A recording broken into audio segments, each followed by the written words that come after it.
Yeah, what we got here is a Chinese SKS. And when you're buying any gun, you should at least have a pocket constitution. Okay, but logistically, what the issue is here is we bought this gun, my wife and I did, and got a good deal on it. And come to find out the reason why is because it wasn't firing. So I took it apart and I saw a lot of YouTube videos. I just wanted to see if there was anything on there that was, explaining why my carrier bolt isn't, engaging my rider pin to release my trigger and this and that. Okay, well, on the side of this firing mechanism, when you take your SKS apart, and there's other videos for that, there's a viewing window in there. And if you line up your viewing window or your carrier with your the part your carrier slides on with your viewing window, you'll see that there's the firing pin in there that moves back and forth, or not firing pin, but the part that moves by your trigger. And basically what you got to do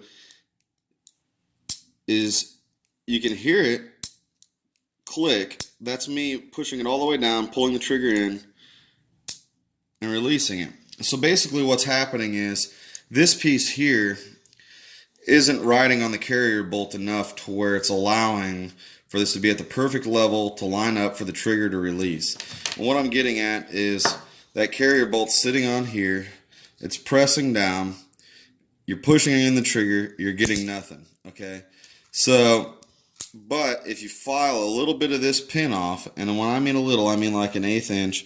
Every gun's different, so you're going to have to figure it out for your own gun, but you get them to line up,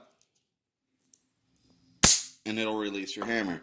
So you do that by taking off your stock and taking your gun all apart to where it's just the gun with the trigger assembly connected, and you figure out what your gap space is that you need. So everybody out there that's having problems with this, it's really not that big of an issue. Get yourself a small file, a permanent marker, take it apart, just the bare minimum, and put your trigger assembly back on there.